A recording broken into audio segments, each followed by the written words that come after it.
اس سے بہتر انداز میں بلند آواز سے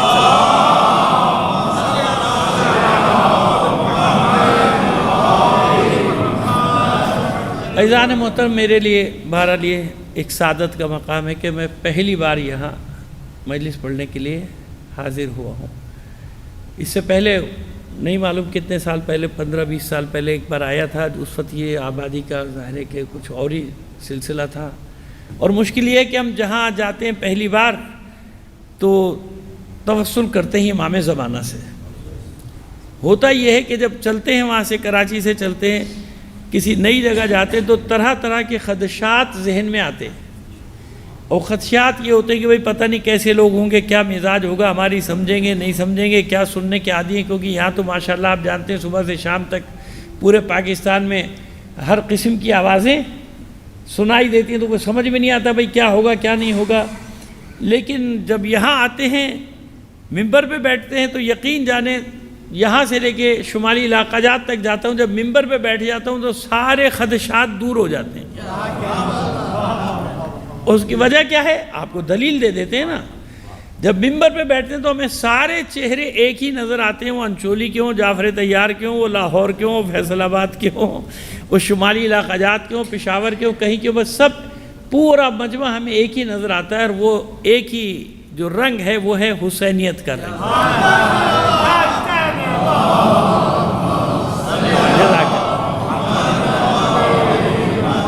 کہ یاد رکھیے کہ حسین وہ ہستی ہے جس نے سرحدوں کو ختم کر دیا، ختم کر دیا نا، ختم کر دیا سرحدوں۔ دنیا میں جہاں کہیں بھی ہے وہ حسینی ہے، اس کی پرائرٹی کیا ہے؟ وہ ذکر حسین، ذکر محمد، ذکر آل محمد پرائرٹی ہے۔ سرحدوں کا رشتہ ختم کر دیا حسین نے، یہ حسین تھا۔ جہاں آپ مشی پہ جاتے ہیں، دنیا بھر کے 150 ممالک کے لوگ، کم سے کم 150 ممالک کے لوگ وہاں پر آئے ہوئے ہوتے ہیں، اور کسی کو کسی سے کوئی گلہ، کوئی شکوہ، کوئی پرواہ کچھ نہیں، سب چلے جا رہے ہیں، سب چلے جا رہے ہیں۔ کیوں؟ حسین کی طرف جا رہے ہیں۔ تو کاش دنیا کو یہ بات سمجھ میں آ جاتی کہ اللہ نے وحدت کا مرکز جو قرار دیا ہے خانہ کعبہ کے بعد، وہ سب سے بڑا مرکز ہے حسین کا روضہ۔ اچھا جناب، اب جو میں نے عرض کیا کہ میں شروع کرتا ہوں امام کے توسل سے۔ علماء کرام بیٹھے، آپ کی اجازت ہے سرکار؟ لب کشائی ہو رہی ہے، جسارت ہو رہی ہے، لیکن اب کیا کیا جائے، سبق تو دہرانا پڑے گا۔ اور آپ بیٹھیں تو مجھے اطمینان ہوتا ہے، علماء بیٹھتے ہیں مجھے اطمینان ہوتا ہے کہ ہاں میں جو پڑھ رہا ہوں ذمہ داری سے پڑھ رہا ہوں۔ اچھا، میں نے سنا ہے کہ یہاں دیکھا تو نہیں، دور سے تو دیکھا ہوگا کہیں کسی اور جگہ، کہ یہاں قریب سے کوئی دریا بہتا ہے نا، دریائے سوان بہتا ہے یہاں سے۔ تو چلیے، اور اتفاق سے میں جہاں جاتا ہوں وہ قطع بھی وہی پڑھتا ہوں، اور وہ اتفاق سے دریا تو ہر جگہ ہے، دریاؤں کی سرزمین ہے، کہیں نہ کہیں دریا بھی ہوتا ہے۔ تو 15 شعبان آپ کو یاد دلانا چاہتا ہوں تاکہ آپ کی اور میری فریکوینسی جو ہے برابر آ جائے، ہے نا، ہماری امانگی ہو جائے۔ آپ جاتے ہیں نا نیمہ شعبان میں، بھائی میں تو جاتا ہوں، حالانکہ میرے کئی اہل علم نے کہا یہ آپ کیا بچوں والی حرکتیں کرتے ہیں، آپ چلے جاتے ہیں عریضہ ڈالنے۔ میں نے کہا تمہیں نہیں پتا یہ عریضہ لے کے دریا پہ جانے میں اس محبت کا مزہ کیا ہے۔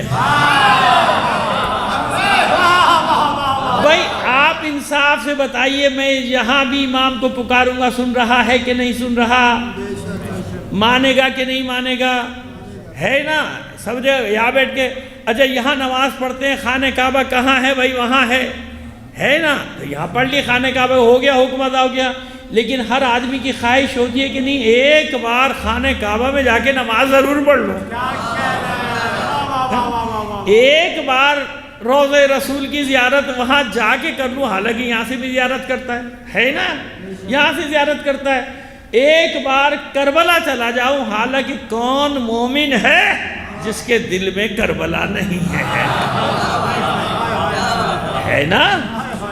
لیکن شوق، عشق، عرفان، اس کی منزلیں الگ ہیں نا۔ ہے تو غزل کا شعر، لیکن قمر جلالوی نے مجھے تو پورا یقین ہے کہ وہیں کے لیے کہا تھا کہ کس طرح طے کی ہے منزل عشق کی ہم نے نہ پوچھ، تھک گئے جب پاؤں تیرا نام لے لے کر چلے۔ جب مشکل راستے میں جاتے ہیں تو کیا کہتے ہوئے جاتے ہیں؟ یا علی یا علی یا علی۔ تو ہم تو اس شعر کو اس نظر سے دیکھتے ہیں اور جانتے بھی ہیں استاد قمر جلال علی کے بہت بڑے مولائی تھے، اور غزلوں کے دوران بھی اپنا کام دکھا دیا کرتے تھے۔ صلوات بھیجیے محمد آل محمد پر۔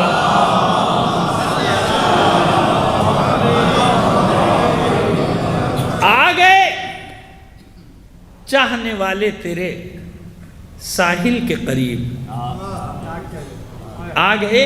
ہم نے عرض کر دیا جہاں ہم پہلی بار پڑھتے ہیں تو یہیں سے آغاز کرتے ہیں تاکہ ہماری بھی ہمت اور بڑھ جائے۔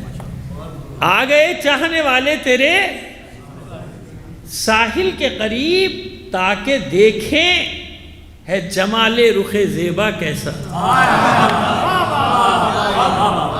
آ گئے چاہنے والے تیرے ساحل کے قریب، تاکہ دیکھیں ہے جمال رخ زیبا کیسا۔ اب تو للہ ہٹا دیجئے غیبت کی نقاب، اب تو للہ ہٹا دیجئے غیبت کی نقاب۔ یہ تو دیوانے ہیں، دیوانوں سے پردہ کیسا۔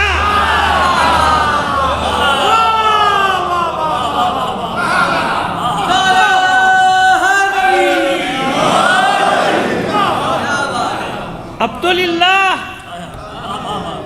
ہٹا دیجئے غیبت کی نقاب، یہ تو دیوانے ہیں، دیوانوں سے پردہ کیسا۔ اور سنیے، قیامت کا ذکر بڑا چل رہا ہے نا آج کل، قیامت آنے والی ہے۔ ہاں کچھ علامات آ بھی گئی ہیں انشاءاللہ، اطمینان رکھیے، اطمینان رکھیے۔ مجھے 40-42 سال ممبر پہ بیٹھتے ہو گئے، آج تک کوئی میرا ایک جملہ نہیں نکال سکتا جہاں میں نے مایوسی کی بات کی کبھی۔ یقین یقین یقین، ہزاروں لاشیں اٹھا رہے تھے نا جب بھی میری زبان سے کسی نے کوئی مایوسی کا کلمہ نہیں سنا۔ کیوں نہیں سنا؟ دیکھیے، یا تو ہم حق پر ہیں یا نہیں ہیں، دو میں سے ایک ہی بات ہے نا، بیچ کا راستہ نہیں ہے۔ مومنوں سن لو، نیوٹرل اور غیر جانبدار اور فلاں اور فلاں اور فلاں کچھ نہیں ہے، یا حق ہے یا باطل ہے۔ جو اپنے آپ کو غیر جانبدار کہتے ہیں ان پہ لعنت پڑی ہے زیارت وارثہ میں۔ لعن اللہ امتاً سمیت بے ذالک ورد بے، ان پر بھی لعنت ہو جنہوں نے سنا اور خاموش بیٹھے رہے۔ سمجھ میں؟ یہ حق ہے یا باطل ہے، تیسرا کوئی راستہ؟ زندہ باد زندہ باد مردہ باد مردہ باد۔ اللہ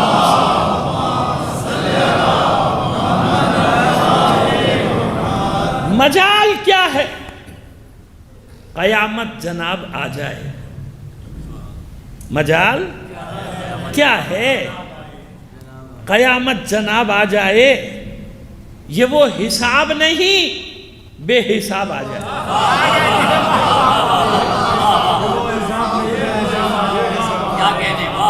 مجال کیا ہے؟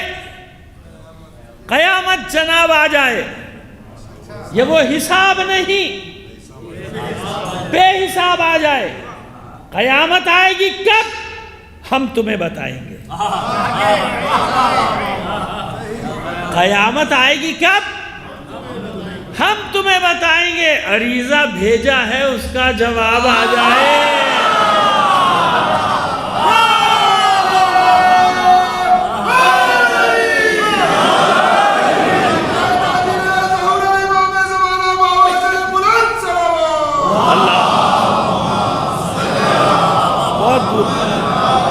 اگرچہ کہ شیخ مفید نے، شیخ کلینی نے، آغا کفمی نے 25 شوال بھی لکھی، لیکن ہمیں کوئی حرج نہیں، ہمیں تو ذکر کرنا ہے نا۔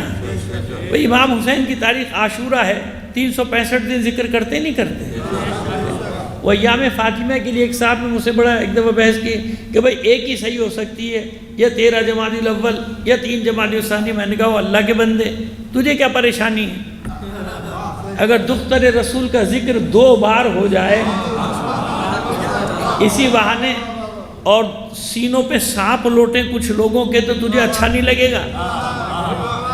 یہ بھی تو ہے نا۔ تو میں نے کہا کیا فرق پڑتا ہے؟ اس سے کوئی فرق نہیں پڑتا، آپ ذکر کر رہے ہیں، آج بھی کریں گے، اور ہماری ان تاریخوں میں بھی وعدے ہیں، ہم ان تاریخوں میں بھی ذکر کر دیں گے، اس میں ایسی کون سی بات ہے؟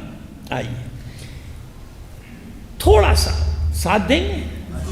میں نے آپ کے ذہنوں کو اپنے ساتھ اس لیے ملایا کہ یہ 10-15 منٹ کی گفتگو میری خشک تو ہوگی، لیکن بچوں کے لیے، نوجوانوں کے لیے بڑی معلوماتی ہوگی، کیونکہ آپ جانتے ہیں، اکثر جانتے ہیں کہ میرا ٹاپک تاریخ ہوتا ہے۔ 40 سال سے پڑھ بھی رہا ہوں اور پڑھا بھی رہا ہوں تاریخ۔ کیا مسئلہ ہے امام جعفر صادق علیہ السلام؟ وہ امام جس نے اتنے سفاک حکمرانوں کے دور دیکھے نا، حشام کا دیکھا، ولید ابن عبد الملک، ولید ابن یزید، یزید ابن عبد الملک، ان بدبختوں کے نام بھی ایک ہی جیسے ہوتے تھے سارے، یزید ابن ملک اور یزید ناقص، اور پھر وہ محمد ابن مروان، اور پھر وہ مروان حمار، اسی کا نام مروان حمار تھا، پھر ابو العباس صفاح، اور پھر منصور عباسی۔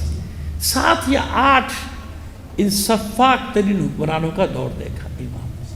اچھا 3 مرحلے بتائیں گے آپ کو، اور مختصر اطمینان رکھیے تاکہ پس منظر آپ کے سامنے آ جائے کہ فقہ جعفریہ کا نام فقہ جعفریہ کیوں پڑھا۔ ٹھیک ہے نا؟ کیوں پڑھا؟ کیونکہ لوگ سوال کرتے ہیں بھائی یہ فقہ جعفریہ، آپ فقہ الفی کیوں نہیں، فقہ الوی کیوں نہیں، فقہ محمدی کیوں نہیں، شریعت محمدی کیوں نہیں؟ اچھا یہ سارے اعتراض ہم پہ کریں گے؟ یہ سارے اعتراض ہم نے ایک دفعہ پھنسا بھی دیا تھا، میں نے کہا ہم تو سب بتا دیں گے بھائی، ہم ہر چیز بتا دیں گے، ہم شیعہ کے بارے میں بھی بتا دیں گے کہاں سے آیا لفظ شیعہ، اللہ سے بھی، قرآن سے بھی ثابت کر دیں گے، رسول سے بھی ثابت کر دیں گے، سنت سے بھی ثابت کر دیں گے، تاریخ سے بھی۔ لیکن آپ کے لیے مشکل ہو جائے گی، آپ اپنا ایک نام بھی ثابت نہیں کر سکو گے، نہ قرآن سے ثابت کر سکو گے، نہ سنت سے ثابت کر سکو گے، نہ ہی تاریخ سے۔ ہم پر تو یہ شاید فقہ جعفری ہے۔ اور بھائی تو اپنی تو بتا، تیرے نام کہاں سے آئے؟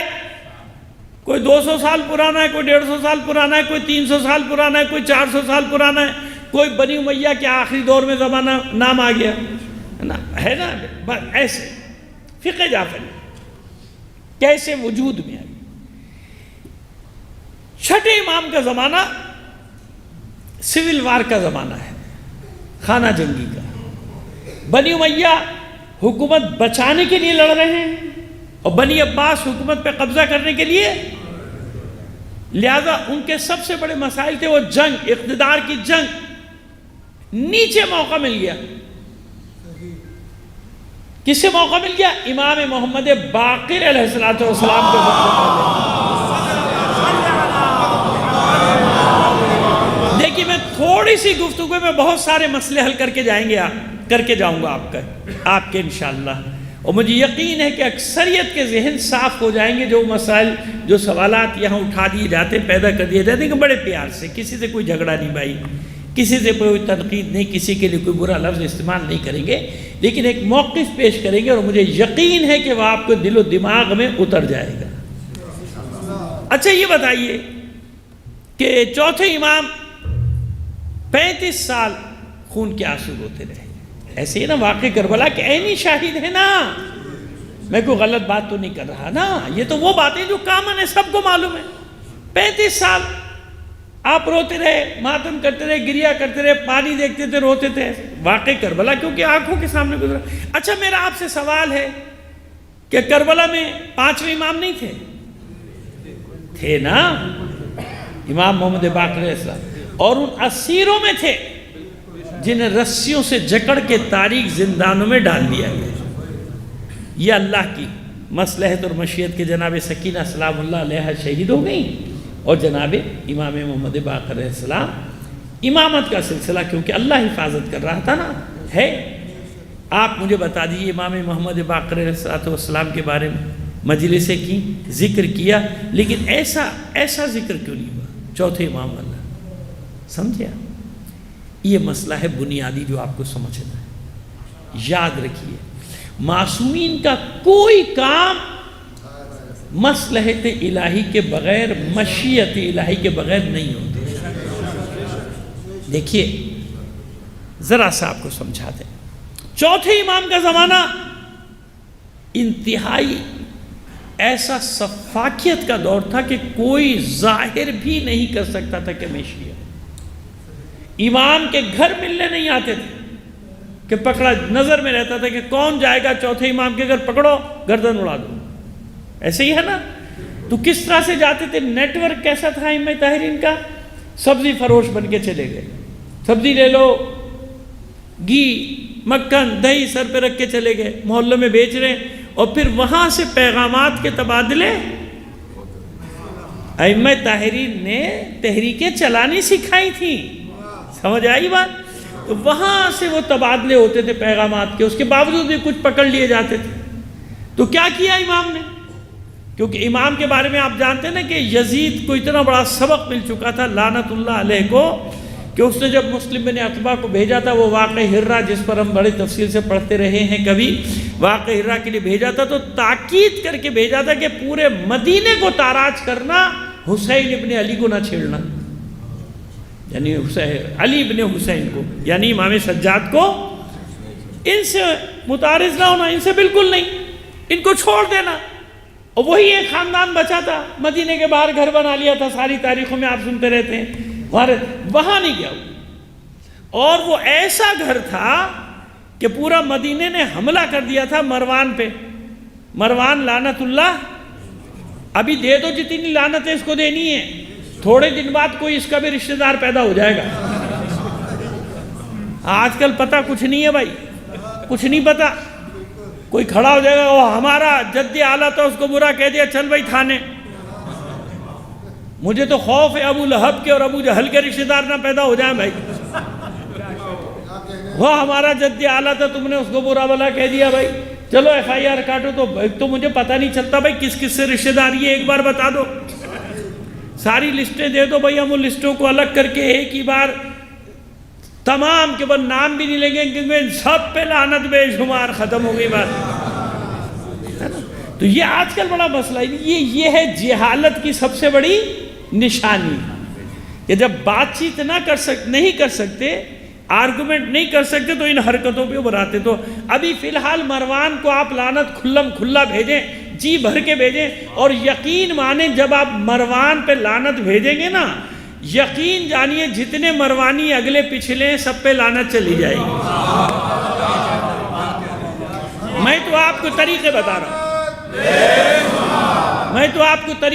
رہا ہوں، اگر آپ سیکھ لیں، بچت کی بچت، انعام کا انعام ہے نا، ادھر سے بھی بچ گئے، ادھر انعام بھی مل جائے گا۔ صلوات بھیجیے محمد آل محمد، ایسا ٹھیک ہے نا؟ تو پانچویں امام نے ایسا کیوں نہیں کیا؟ پانچویں امام نے کیا کیا؟ چھوٹا سا مدرسہ بنا دیا۔ لڑائیاں شروع ہو گئی بنی امیہ بنی عباس کی، یعنی ان کا فرزند، ان کا لال، ان کا جگر کا ٹکڑا، چھٹا امام جو یونیورسٹی بنائے گا، تو یونیورسٹی ڈائریکٹ تھوڑی بنے گی، پہلے نرسری بنے گی نا، تاکہ بچوں کی ذہنی تربیت کی جائے، وہ بچے ہی تو بڑے ہو کے آگے جا کے یونیورسٹیوں میں جائیں گے۔ علی کے شیعہ اپنے بچوں سے غافل نہ ہو، تعلیم و تربیت پہ ان کی زور دو۔ نہ معلوم کیا کیا خرافات ہمارے معاشرے میں رائج کر دی گئی ہیں، خاص طور پہ بچوں پہ حملہ ہوا ہے، نئی نسل پہ حملہ ہوا ہے، کہ ان بچوں کو پراگندہ کر دیا جائے، بچوں کو منتشر کر دیا جائے، بچوں کو پڑھائی تعلیم سے دور کر دیا، انہیں بتا دیا بھائی تو جنت میں جانے کے لیے آ جا، جنت میں چلا جا، ختم ہو گئی بات۔ نہیں، اشارہ کر دیا میں نے؟ نہیں، ایسا تعلیم تعلیم تعلیم۔ بس کیا کیا پانچویں امام نے؟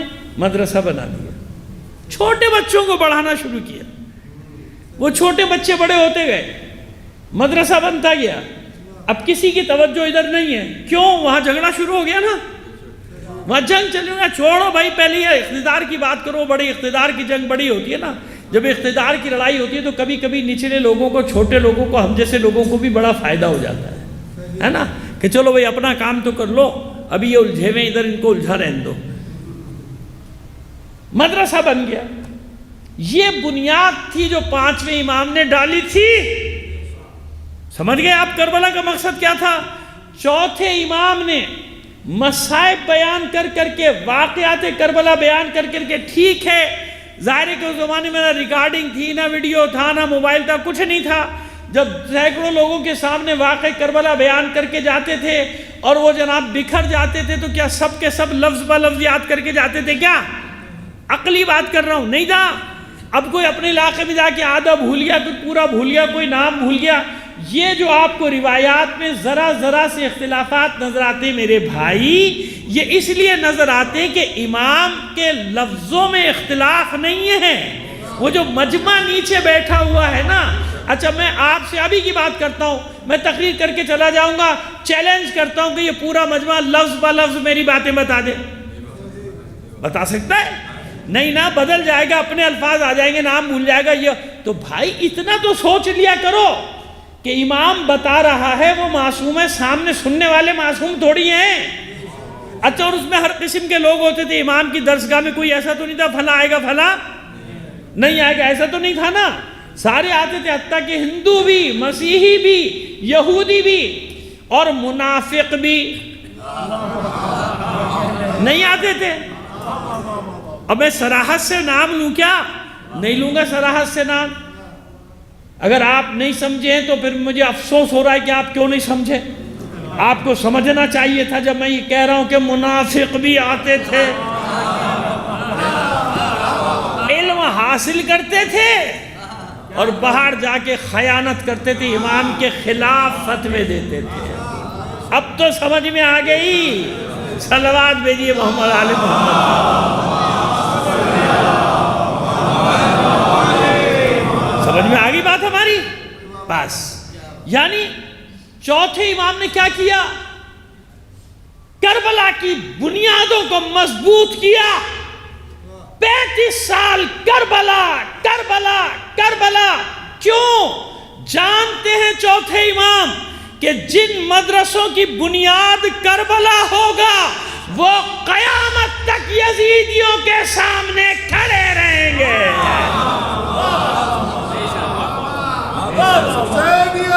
زندہ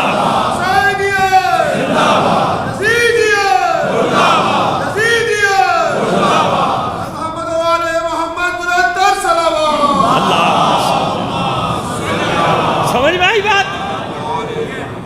کربلا.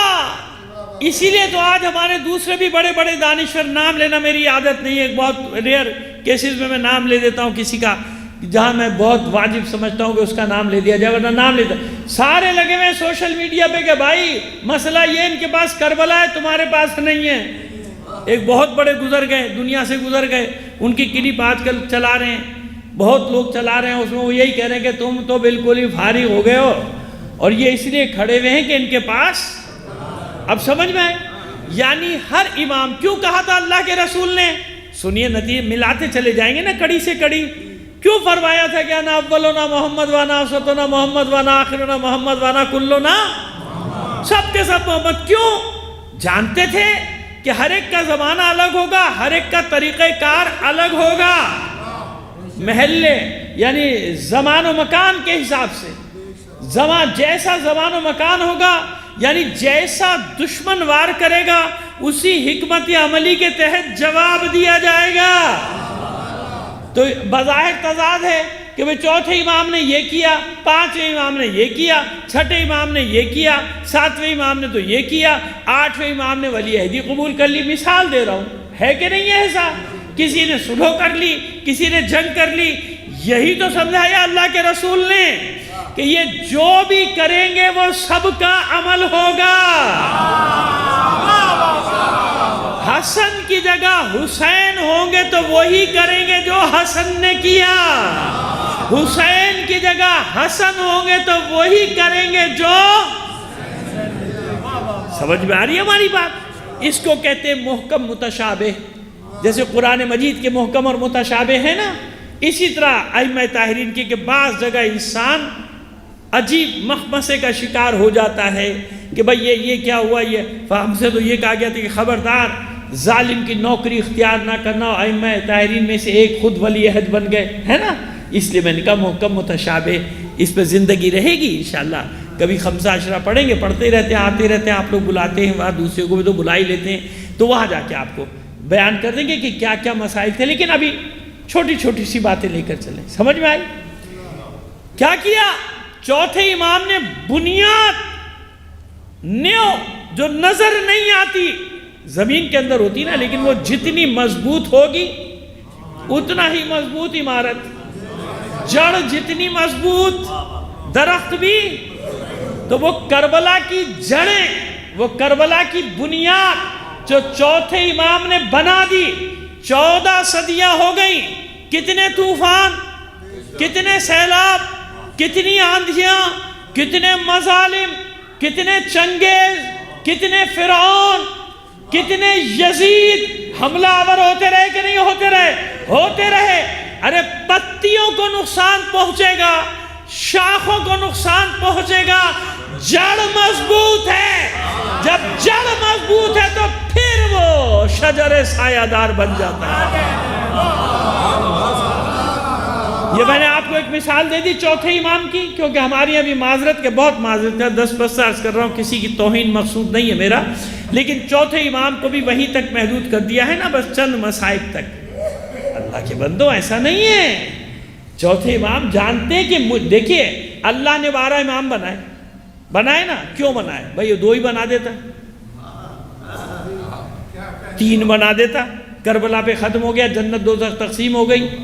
امام حسین کا ماننے والا جنت میں، باقی جہنم میں. تو چوتھے امام کی ضرورت کیا تھی بھائی؟ دیکھیے سمجھیے میری بات، سمجھیے جو بات میں سمجھانا چاہ رہا ہوں، سمجھیے. 5ویں کی کیا ضرورت ہے؟ 6ٹھے کی کیا ضرورت ہے؟ کہ گنتی پوری کر رہا ہے معاذ اللہ کے 12 لانے نہیں. 12 اماموں کا مطلب یہی ہے کہ ہر امام کی ضرورت ہے.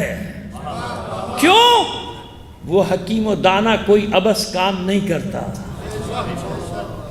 اللہ سے توقع رکھتے ہو کہ معاذ اللہ وہ کوئی عبث کام ایسے ہی بس کر دیا، چلو بھائی 12 کر دو، 10 کر دو، 11 کر دو. نہیں ہے نا. اب ہم نہ سمجھیں اور بات، لیکن وہ تو حکیم و دانا ہے نا، جانتا ہے نا.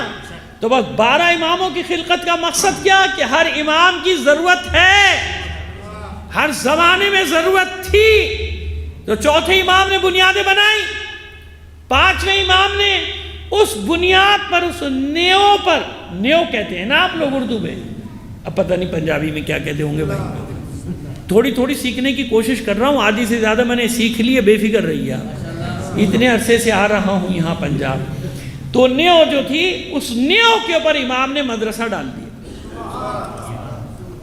چھپر ڈال دیا، مدرسہ بنا دیا. اب جب وہ مدرسہ آگے بڑھنا شروع ہوا، یہ کس کے لیے زمین ہموار کی؟ چوتھے امام نے اپنے بیٹے کے لیے، 5ویں امام نے اپنے بیٹے کے لیے. کیونکہ ہر امام جانتا ہے نا کہ آگے کیا ہونے والا ہے. یہ تو یقین ہے نا آپ کو، ہے نا یقین؟ ہر امام جانتا ہے کہ آگے آنے والا زمانہ کیسا ہوگا. لہذا 5ویں امام نے 6ٹھے امام کے لیے، اب 6ٹھے امام کا زمانہ شام کے زمانے سے وہ شروع ہوتا ہے کہ سوائے جنگوں کے کچھ بھی نہیں. بنی امیہ، بنی عباس اور ابو سلمہ خلال، اس نے پیغام بھیجا تھا نا امام کو، 6ٹھے امام کو خط بھیجا تھا کہ ہماری مدد کیجیے، ہم آپ اہل بیت کے حق کے لیے لڑ رہے ہیں. تو امام نے کہا مجھے اس سے کیا کام، لے جاؤ خط واپس. غلام نے کہا کہ پڑھنے میں کیا حرج ہے؟ امام نے کہا لاؤ پڑھتا ہوں. پڑھا اور چراغ جل رہا تھا، اس کو جگ کے جلا دیا. کہتے سرکار جواب تو کیا دوں؟ کا یہ جواب ہے، تو نے دیکھا نہیں میرا؟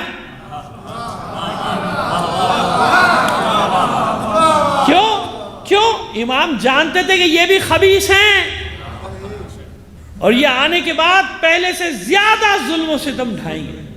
تشیع پہ دیکھا امامت یہ ہوتی ہے. لہذا امام نے پوری توجہ کہاں دی؟ شاگرد. اب سنیے اصل مطلب. 6ٹھے امام نے کیا کیا؟ شاگردوں کی فوج، شیخ مفید نے 4000 شاگردوں سے زیادہ کے نام لکھے میرے بھائی، اور یہ میں ایسے نہیں کہہ رہا ہوں، دیکھو ریکارڈ ہو گئی میری بات، جاؤ تلاش کر لینا، میرے پاس بھی کتاب ہے، 4000 نام نہیں ہے اس میں، لیکن اس میں پورا حوالہ دیا گیا ہے کہ 4000 سے زیادہ نام لکھے ہیں ہمارے علماء نے شاگردوں کے، جن میں صرف شیعہ نہیں ہے، سنی نہیں ہے، ہندو بھی ہیں، عیسائی بھی ہیں اور یہودی بھی ہیں۔ سمجھ میں آ رہی ہے بات؟ لیکن ان کا حشر کیا کیا گیا؟ جابر بن حیان کا ان کا اتنا ذکر کریں گے، یہ تھا وہ تھا فلاں تھا، یہ نہیں بتائیں گے شاگرد کس کا تھا، اور یہ بھی نہیں بتائیں گے کہ اس کا حشر کیا ہوا، ابن الہیشم کس کا شاگرد تھا، اس کا حشر کیا کیا، مارا، قتل کیا، ٹکڑے کیے ان کے، جیسے محمد بن قاسم ہیرو، کیا ہے ہیرو، کائے کا ہیرو بھائی سندھ فتح کیا تھا، ملتان تک آیا تھا، کیوں آیا تھا؟ اچھا چلو وہ تو بچوں کو پڑھا دیتے نا، ہمارے بچوں کو محمد بن قاسم ہیرو، محمد بن قاسم ہیرو، محمد بن قاسم، حجاج کو ہیرو بناتے ہیں ملعون، لاکھوں انسانوں کا قاتل، یعنی جہاں جہاں اہل بیت کی دشمنی ہے وہاں اچھا ایک صاحب ناراض ہو گئے، آپ نے محمد بن قاسم کی توہین کر دی، میں نے کہا بالکل نہیں کی، اب سنیے ذرا، آپ کو تو نہیں معلوم ہوگا، میں بتاؤں محمد بن قاسم کون، وہ اور پریشان ہو گئے، اور بھی 10-12 لوگ، یہ شہر کا نام نکلنے لگا تھا میرے منہ سے، لیکن وہاں کی بات تھی، اس شہر میں بیٹھے تھے، آگے ہمارے دوست بھی تھے ان میں کچھ علماء علیہ السلام، میں نے کہا میری بات بتاؤ، بہت بڑا ہیرو تھا، آج کا دور ہوتا تو میں سفارش کرتا اس کو نشان حیدر دے دو، میں کہہ دے، آج کل سفارشوں پہ ملتے ہیں نا، ہاں ملتے ہیں، اگر سفارشوں پہ نہیں مل رہے ہوتے تو وہ ہمارا یاسر شہید، جس نے سینے پہ گولیاں کھائیں، سینے پہ دہشت گردوں کا مقابلہ کرتے، اس کو نہیں مل جاتا، ملتا نہیں ملتا، لیکن خیر چلیے چھوڑیے، جانے دیجئے، کہتے ہیں نا کہ انیس ٹھیس نہ لگ جائے آپ گینوں کو، لیکن میری مجبوری یہ ہے کہ جہاں بھی جاؤں ان باتوں کے بغیر میری مجلس بھی نہیں ہوتی، میری تقریر بھی نہیں ہوتی۔ اچھا اب مجھے پرواہ اس لیے نہیں ہوتی کہ میں زندگی گزار چکا، جاؤ مار دو، پکڑ لو، اٹھا لو، جو کرنا ہے کر لو، میں سارے مراحل سے گزر چکا، اپنی نوجوانی میں سارے کچھ دیکھ چکا، جیلیں دیکھ چکا، کوڑے دیکھ چکا، سب مجھے کوئی پرواہ نہیں ہوتی، اب تو ہے ہی کچھ نہیں بھائی، اگلی سانس کے مجھے نہیں پتہ گھر پہنچوں گا نہیں پہنچوں گا، بھائی مجھے کیا، مجھے کوئی پرواہ نہیں ہوتی، لیکن لوگوں کو سمجھانا بڑا۔ تو کون محمد بن قاسم؟ وہ جناب قصہ سنایا جاتا ہے، بچوں کو پڑھایا جاتا ہے، یاد رکھنا صاحب، جھوٹ جھوٹ جھوٹ، 1400 سال سے جھوٹ کا بازار گرم ہے۔ اپنی تاریخ پڑھ لو نا، مطالعہ پاکستان دیکھو، ہر سال بدل جاتی ہے، وزیر بدلا تاریخ بدلی، عجیب ملک ہے جس کی تاریخ ہر سال بدلتی، ابھی کہہ رہے ہو فلانا ہیرو تھا، بعد میں کہہ رہے ہیں بڑا خبیث تھا، پھر اس کی حکومت آ گئی، یہ تو بڑا اچھا آدمی تھا، پہلے والے غلط تھے، سمجھ میں آ گئی بات؟ یہ ہمارا سسٹم ہے، ماشاءاللہ ماشاءاللہ، اچھا لگے یا برا لگے، غلط کہہ رہا ہوں، یہ بچوں کی یہ چتھڑے جن کے اڑ رہے ہیں نا غزہ میں، فلسطین میں، معصوم بچوں کے، کیا سمجھتے ہو مشیت خاموش رہے گی؟ نہیں، یقین رکھو اللہ پہ، ظالم کے ظلم کو اللہ اس حد تک پہنچاتا ہے کہ توبہ کی گنجائش نہ چھوڑے، جیسے فرعون کے لیے تھا، سمجھ گئے؟ اطمینان رکھ، مت پریشان ہو، کیونکہ وہ بڑی طاقت ہے، وہ فیصلے کرتی ہے، اس کے عرش سے سب سے پہلے جو فریاد ٹکراتی ہے کس کی؟ مظلوم کی فریاد ٹکراتی ہے۔ سمجھ آئی ہماری بات؟ چلیے آپ کو لے کر آگے چلے تھوڑا سا۔ حجاج نے لشکر بھیجا اپنے بھتیجے محمد بن قاسم کے ساتھ، دیبل پہ آ کے رکا، سنا ہے کہ بھمبور سے اور ٹھٹا کے ساحل تک یہاں ہے۔ اچھا مزے کی بات ہے کہ ہم سے کہتے ہیں آپ کو یہ نہیں پتہ، آپ کو وہ نہیں پتہ، اب کوئی روایت آپ کی کچھ کہتی ہے، کوئی روایت کچھ کہتی ہے، او خدا کے بندو، پورے دنیا کے محققین، پوری دنیا کے آتے ہیں نا سب آثار قدیمہ کے لیے پاکستان میں، اور آپ پڑھ بھی لیجیے گا، رپورٹیں پڑھے لکھے لوگوں کا مجمع ہے، جانتے ہیں مجھ سے بہتر، نہیں تو اور جا کے سرچ کر لیں گے. آج تک اس بات پہ متفق نہیں ہو سکے، پی ایچ ڈی کیے، اسپیشلسٹ کہلاتے ہیں ان تمام معاملات کے، طے نہیں کر سکے کہ محمد بن قاسم کا لشکر آ کے رکا کہاں تھا، دیبل کون سی جگہ تھی، دیبل تھا کیا، بدین تھا، ٹھٹا تھا، شاپور تھا، آگے تھا، کدھر تھا، آج تک. اسی طرح وہ قلعہ جس میں مارا گیا تھا راجہ داہر آخری لڑائی لڑتے ہوئے، اس قلعے کا بھی اب تک فیصلہ نہیں ہو سکا کہ کون تھا. تو بھائی جب یہ تمہارا یہ حال ہے، کتنے بڑے بڑے محققین ماہر ارضیات کیڑا نکال کے ہمیں بتا دے 5 کروڑ سال پہلے مرا تھا، اب ہمیں کیا پتا مرا تھا نہیں مرا تھا بھائی. لیکن مان لی تیری بات بھائی، کیوں تو اس علم کا ماہر ہے نا بھائی، ماہر ہوگا بھائی، ہمیں کیا. سمجھ میں آ رہی ہے کہ ان باتوں پہ نہیں، تم تو پہلے متفق ہو جاؤ. خیر جناب، محمد بن قاسم صاحب آ گئے. کیوں بھیجا گیا تھا؟ کیونکہ سادات کی سب سے بڑی پناہ گاہ یہ تھا سندھ. سندھ جانتے نا اس وقت کہاں تک تھا؟ ملتان تک. یہ ملتان تک سندھ تھا. یہ پوری وادی سندھ کی تہذیب کہلاتی تھی نا، گندھارا سے لے کر یہ ساری وادی سندھ کی تہذیب تھی. سندھ اور ہند دو ہی نام چلتے تھے، سندھ اور ہند دو نام چلتے تھے. حملہ کیا. کیوں آیا تھا؟ کیونکہ سادات پناہ لینے کے لیے، بچنے کے لیے ہجرتیں کرتے تھے. ایران میں بھی قتل عام وہ پہنچ جاتے تھے نا، بنی امیہ بنی عباس. دیکھیں نا آپ نے، ہزاروں مزار ہیں عراق میں، ایران میں سادات کے. چلو کچھ اس میں ایسے ہی ہوں گے، لیکن اصلی ہیں تو نقلی بنتا ہے نا بھائی، تو اصلی ہزاروں ہیں وہاں پہ. لہذا وہاں سے پھر نکلتے تھے مکران کے ساحل سے آگے آتے بدین میں، اس علاقے میں بھی یقین جانے کئی امامزادے امامزادیاں ہیں، لیکن وہ زمانہ جہالت کا. یہاں کے لوگ بھی بیچارے ایسے تھے مظلوم، انہیں کچھ نہیں پتا، بس وہ لکھ دیتے تھے مدینے والی بیویاں. اب جو مدینے سے ہجرت کر کے آئے کہ بنی امیہ کی عورتیں آئی تھیں، بنی عباس کی عورتیں آئی تھیں، مدینے کی پاک بیویاں، مدینے کے پاک لوگ، یہ پوری بیلٹ میں پھیلتے. اگر میں پڑھنا چاہوں تو مجھے 25-30 مجلسیں چاہیے، میری اتنی ریسرچ ہے اس کام کے اوپر.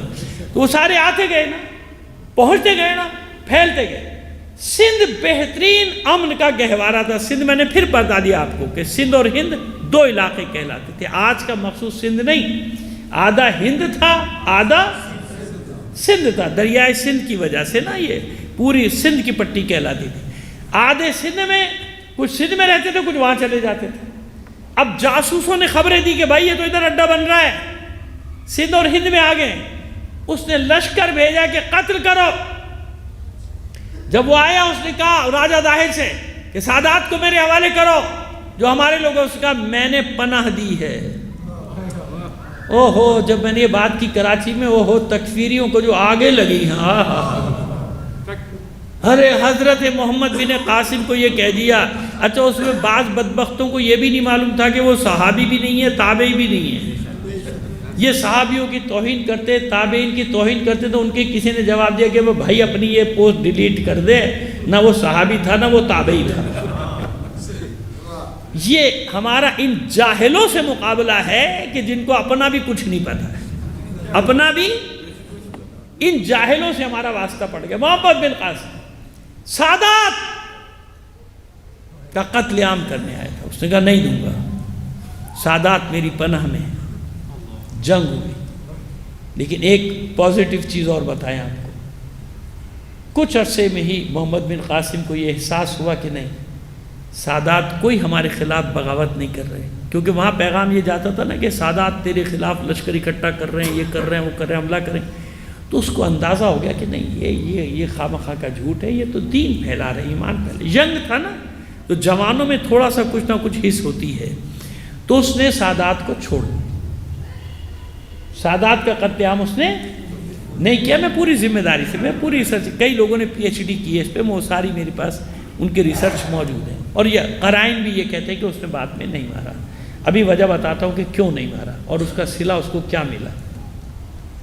ملتان تک پہنچ گیا، قبضہ کر لیا، ہو گیا. اب آئیے، میں نے کہا نا کہ تھوڑی دیر خشک، اگر اچھا 5-10 منٹ آپ کے زیادہ لے لیں، حرج تو نہیں ہے. پیچھے والے نہیں بولے بھائی.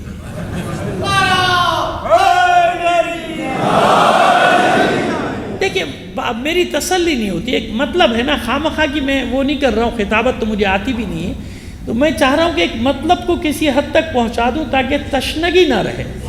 کیونکہ ایک مجلس میں یہی پرابلم ہوتی ہے کہ ایک مجلس میں مجھ جیسا ناچیز طالب علم سمندر کو کوزے میں بند نہیں کر سکتا. وہ اور لوگ ہوتے ہیں. میں چاہتا ہوں کہ تسلی ہو جائے، کچھ مطلب آپ تک پہنچا دیا جائے. ٹھیک ہے جناب. اب آئیے آپ کو لے کر جائیں شام. شام میں مروان لعنت اللہ علیہ کے بعد اس کا بیٹا کون؟ عبد الملک ابن مروان کا سب سے چہیتا اور بڑا سالار تھا حجاج ابن یوسف ثقفی. اگر اس کی میں پیدائش کا حال پڑھوں تو مجھے 15 دن چاہیے. یہ انسائکلوپیڈیا پنجاب یونیورسٹی کا انسائکلوپیڈیا، اس میں مل جائے گا آپ کو. میں نے وہیں سے جب اس پر ریسرچ کر رہا تھا، پڑھ رہا تھا، تو میں وہیں سے نکال کے وہیں پڑھی، نشان لگا کے کیمرے سے فوٹویں لے کے آئے، ان کو دکھائیں بھی. میں نے کہا کیوں نہیں بتاتے لوگوں کو؟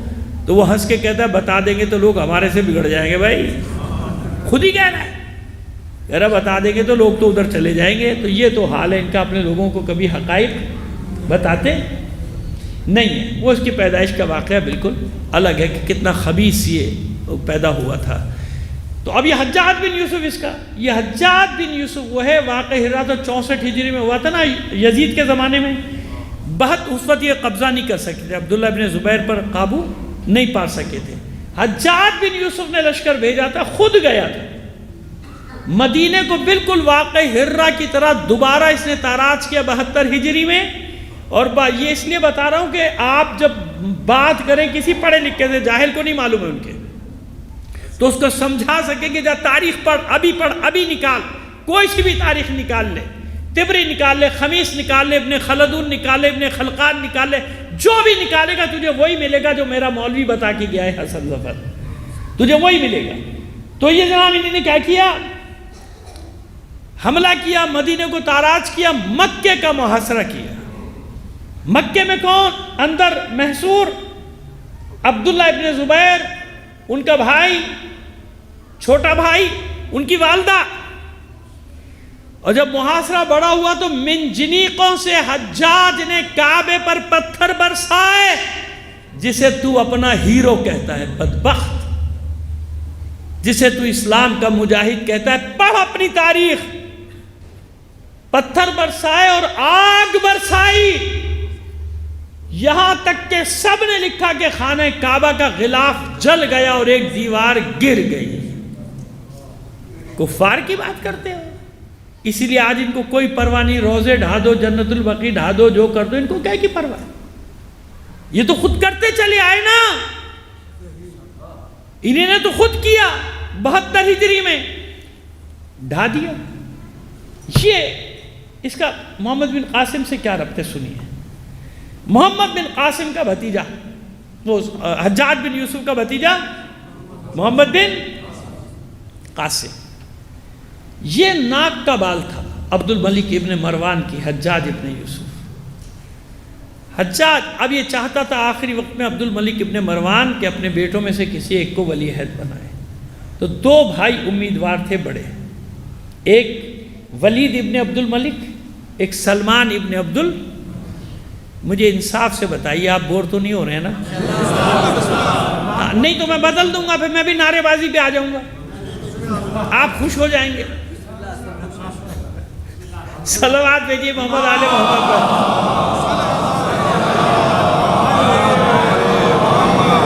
میں چاہتا ہوں میری مجلس میں جوان بچے آتے نا، میرا دل وہ ہوتا ہے کہ نہیں ان کو میں کچھ نہ کچھ دے دوں میرے بچوں کو، کیونکہ ان بچوں کے لیے بڑی مشکل زندگی ہو گئی ہے. اسکولوں میں، کالجوں میں، سمجھتے ہیں نا، دفتروں میں، ان کے پاس میٹر ہونا چاہیے، ان کے پاس بات کرنے کے لیے دلائل، آرگومنٹ، سچے آرگومنٹ. دیکھیے ایک مجلس ہوتی ہے جو میں پڑھوں گا جو آپ خوش ہو جائیں گے بس، لیکن وہ دوسرے کے لیے دلیل، دوسرے کے لیے حجت نہیں ہے. دوسرے کے لیے حجت وہ ہے جب آپ آرگومنٹ کریں گے نا، دلائل سے بات کریں گے، دلائل سے بات کریں تو ہوگی. اچھا جناب، سلمان ابن عبد الملک خواہش بنتا میں خلیفہ بنوں اپنے باپ کے بعد. ولید کی خواہش تھی کہ میں، تو حجاج بن یوسف کا ووٹ ویٹو تھا. کیا تھا؟ سمجھتے ہیں ویٹو پاور؟ ہاں ویٹو پاور. 7 مہینے ہو گئے، اس ویٹو پاور نے کیا کر دیا غزہ کے ساتھ فلسطین۔ علی کے شیعہ، وہ شیعہ نہیں ہے جو مظلوم کی حمایت میں آواز نہ اٹھائے، کبھی ادھر ادھر کی باتوں میں نہ جانا، کبھی نہ جانا۔ اپنے مولا کے قول کو یاد رکھنا، کون علی ظالم خصمن وللمظلوم اونا، ظالم جہاں بھی ہو اس کے دشمن بننا، مظلوم کوئی بھی ہو اس کی حمایت کرنا۔ 1 ماہ کا بچہ کھنڈر پہ پڑا ہوا، کچھ نہیں بتا سکتا، بھوک اور پیاس، اس کے ماں باپ مر چکے، خاندان مر چکا، ہونٹ پھڑ پھڑا رہا ہے جیسے مچھلی کے ہونٹ پھڑ پھڑاتے، کچھ نہیں بتا سکتا کہ میں بھوکا ہوں کہ پیاسا ہوں۔ اس سے اس کا مذہب پوچھو گے کہ تو شیعہ ہے کہ سنی ہے؟ وائے ہو اس فکر پہ، حیف ہو اس فکر پہ۔ شیعہ ایسے سوچے گا کہ ہمارا کیا واسطہ، ان کا کیا واسطہ؟ مظلوموں کا ماتم کرنے والے، مظلوموں کو رونے والے، سمجھ آ رہی ہے بھائی؟ نہیں، علی کے شیعہ نہیں، خبردار۔ زبان سے دیکھیے، میرے 60 سال سے زیادہ کا ہو گیا، ممبر پہ بیٹھ کے کہہ رہا ہوں، قسم کھاتا ہوں مجھے ابھی موقع مل جائے میں چلا جاؤں، مر جاؤں گا وہاں، کوئی بات نہیں، میں کچھ نہیں کر سکتا، بوڑھا آدمی، مر جاؤں گا ان کے ساتھ، میں تیار ہوں، لیکن میں نہیں جا سکتا نا، وسائل نہیں، کون جانے دے گا مجھے؟ آج جانے دے، میں چیلنج کر رہا ہوں، جانے دے، میں چلا جاؤں، میں وہاں چلا جا کے مروں، لیکن نہیں جا سکتا تو کیا کروں؟ یہ اللہ نے زبان کس لیے دی ہے؟ فرقے واریت پہلانے کے لیے، قوموں میں انتشار ڈالنے کے لیے، شیعوں کو آپس میں لڑانے کے لیے، اس لیے دی ہے زبان؟ یا اس لیے زبان دی ہے میں نے تمہیں قوت بیان دیا، تمہیں زبان دی تاکہ مظلوموں کی نصرت کرو؟ تو میں یہ تو کر سکتا ہوں نا کہ جو میرے بس میں ہے دنیا، اب میں یقین جان لیجئے سب گواہ ہیں پورا کراچی کا، جہاں میں جاتا ہوں میری کوئی مجلس ایسی نہیں ہوتی جب میں 2-4 منٹ اپنے مظلوم بھائیوں کے لیے بات نہ کروں، ان بچوں کے لیے بات نہ کروں، ان عورتوں کے لیے جو حاملہ حالت میں قتل کر دی گئی، شہید کر دی گئی۔ اور ہم یہ بیٹھ کے دیکھیں کہ ان کا عقیدہ کیا ہے، ان کا مذہب کیا ہے، فلاں کیا ہے، نہیں، ایسا کیسے؟ انسان نہیں ہو؟ اہل بیت کے ماننے والے کا دل تو سب سے نرم ہوتا ہے، سب سے نرم۔ تمہارے سامنے اصغر کی شہادت نہیں ہے نا؟ تو یہ معصوم بچہ اصغر نہیں ہے، شبی تو ہے۔ آپ لوگ شبی بناتے نہیں بناتے ہو؟ یہ علم جو لگے ہوئے یہ حضرت عباس کا علم ہے؟ نہیں، حضرت عباس کے علم کی سمجھ آتے، میں کوئی نئی بات کر رہا ہوں کیا؟ یہ جو ہم ذوالجناح برآمد کرتے ہیں، یہ ذوالجناح امام حسین کا ہے، کیا ہے؟ کتنا محبت کرتے ہیں اس شبی سے، ہم کتنا احترام کرتے ہیں اس شبی کا، کتنا احترام کرتے ہیں اس جھولے کا معصوم کے، کتنا احترام کرتے ہیں اس تابوت کا، کرتے ہیں کہ نہیں کرتے؟ تو بس عزیزو اتنا تو سوچو کہ یہ 1 ماہ کا بچہ، اس کو تم اس نظر سے دیکھو گے کہ یہ کس کا بچہ ہے، شیعہ ہے کہ سنی ہے؟ حیف ہو اس سوچ پر، حیف ہو اس سوچ پر۔ آئیے لے کے چلیں 1 قدم اور آگے۔ سادات کا قتل عام روک دیا، سلمان بن عبد الملک خلیفہ بننا چاہتا تھا، حجاج نے عبد الملک ابن مروان کو مشورہ دیا کہ نہیں، ولید زیادہ ہوشیار ہے، ولید کو بتا دے، اور عبد الملک ابن مروان نے ولید کو بنا دی۔ یہ بات سلمان بن عبد الملک کے دل میں رہ گئی کہ اس نے مجھے خلیفہ نہیں بننے دیا تھا۔ اور یہ تو آپ جانتے ہیں بادشاہ کتنے کینے، حکمران کینہ کتنا دل میں رکھتے، لا کے نہیں ہم بدلے کی سیاست نہیں کرتے، ہم انتقام کی سیاست نہیں کرتے، لعنت ہو تم پر۔ جو ایسا کرتے ہیں، بنی امیہ کو کہہ رہا ہوں کہیں اور نہ چلے جائیے گا۔ اب آپ کی ہنسی تو یہ بتا رہی ہے کہ آپ کہیں اور چلے گئے۔ صلوات بھیجیے محمد آل محمد پر۔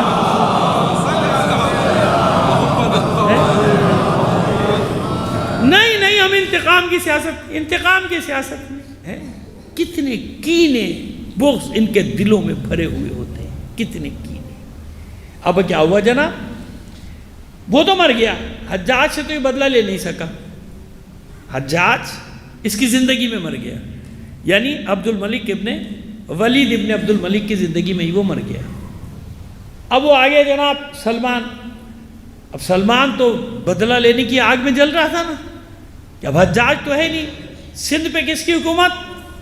محمد بن، ہاں یہ نکتہ آپ کو دینا چاہ رہا ہوں، باقی اس لیے کہ تاکہ پس منظر آپ کے ذہن میں آ جائے، وہ بتایا۔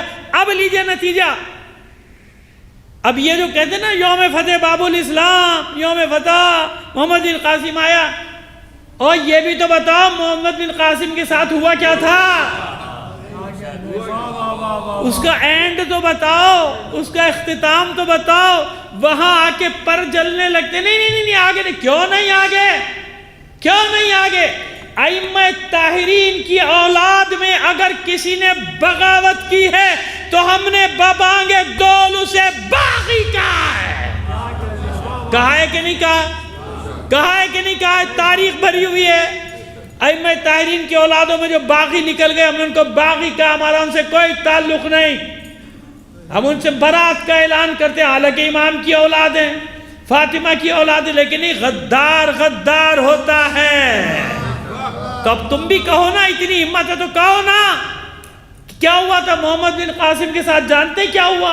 سلمان نے پہلا حکم دیا، جاؤ سلیمان بن عبد الملک نے، جاؤ سندھ، اور اس کو پنجرے میں زنجیروں میں جکڑ کے پنجرے میں بند کر کے لاؤ، جانور کی طرح۔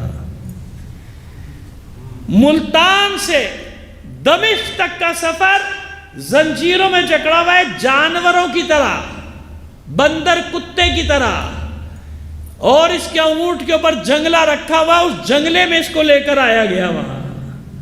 اور دوسروں نے کیا لکھا کہ نہیں، ایسا نہیں ہوا تھا، بلکہ سلمان کے حکم سے اس کو مار دیا گیا تھا۔ مارنے کے بعد اس کے جسم کو گدھے کی کھال میں سی کر اور پھر دمشق بھیجا گیا۔ انجام بھی تو بتاؤ مولوی صاحب کہ تمہارے ہیرو کے ساتھ تمہارے ولن نے کیا کیا تھا؟ سمجھ میں آئی ہماری بات؟ یہ کیوں بتا رہا ہوں کہ کبھی پریشان نہ ہو، اتنا تاریخ پہ انہی نے گرد و غبار ڈالا ہے، اس کے باوجود نکالنے والے گرد و غبار چھاٹ کر کے حقیقت نکال لاتے، اور ایسی حقیقت کہ جس کا یہ انکار نہیں کر سکتے، انکار نہیں کر سکتے۔ سمجھ میں آئی؟ چلیے اب سمیٹتے ہیں بات کو، اب زیادہ وقت نہیں لیں گے آپ کا۔ ہم نے بتا دیا آپ کو کہ کس کس طرح سے کیا۔ چھٹے امام نے کیا کیا؟ یونیورسٹی میں، ادھر جنگ ہوتی رہی، امام نے یونیورسٹی 5000 ایک وقت میں شاگرد 10 پڑھنے آتے تھے۔ مدینے میں کفار کا داخلہ بند تھا نا، تو مدینے سے باہر امام نے دانشگاہ بنائی۔ کیوں؟ علم دینے میں بخل سے کام نہیں، کوئی بھی ہے۔ میں نے عرض کیا کہ تاریخوں میں نام موجود ہیں سب کے، ہندوستان سے آتے تھے، ہند سے آتے تھے، روم سے آتے تھے، کیوں؟ سن رکھا تھا کہ وہاں ایک شخص ہے اور اکیلا شخص سارے علوم کی تعلیم دیتا ہے۔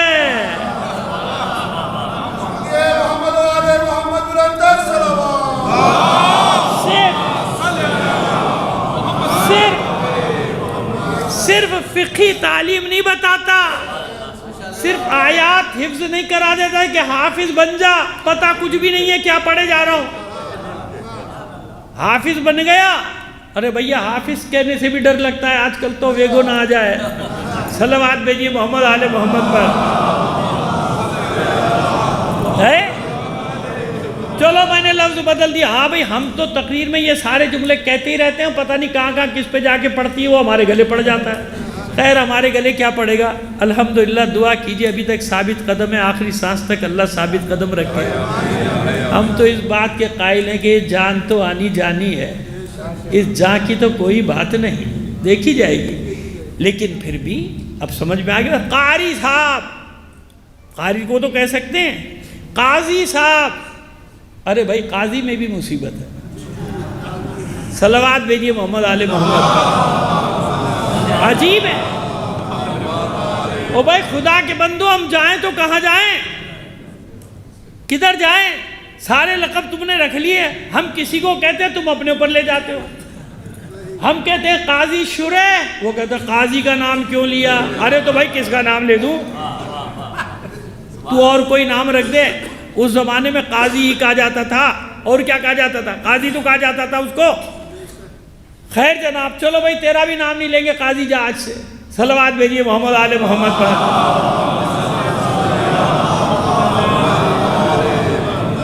بس سب آ رہے ہیں، فیض حاصل کر رہے ہیں، ایک ہستی، سارے علوم، یہاں کے وہاں کے ہر جگہ کے علوم، جتنے بھی علوم ہیں۔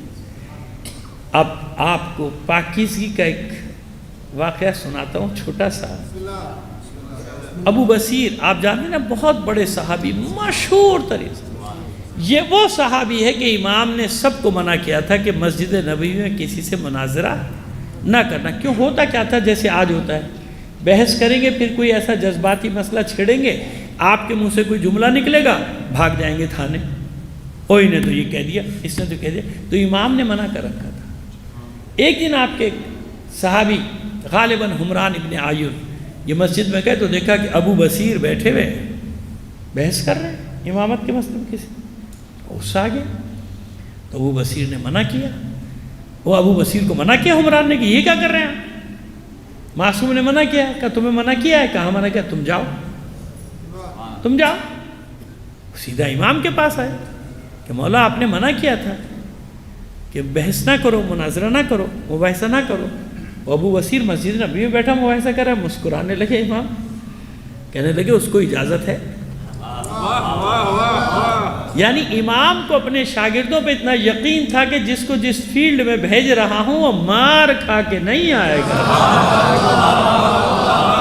اور یہی سنیے میرے عزیزوں، میرے جوانوں، سنو میرے بچوں، میں تمہارا دوست ہوں، دشمن نہیں۔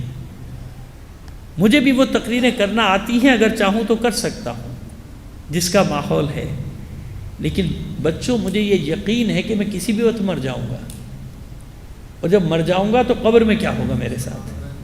کہ بچوں کو بہکایا، جوانوں کو بہکایا، جھوٹ بولے ذرا سی واہ واہ کے لیے۔ اور بھی مسائل ہیں جن کو کہوں گا تو برا مان جائیں گے لوگ، ذرا سے فائدوں کے لیے تم نے لوگوں کو بیوقوف بنایا، بڑا خوش ہو جائیں لوگ، خوش ہو جانا ہے۔ عزیزو ایسا نہیں ہے، ایسا نہیں ہے۔ ایک صلوات بھیجیے محمد آل محمد۔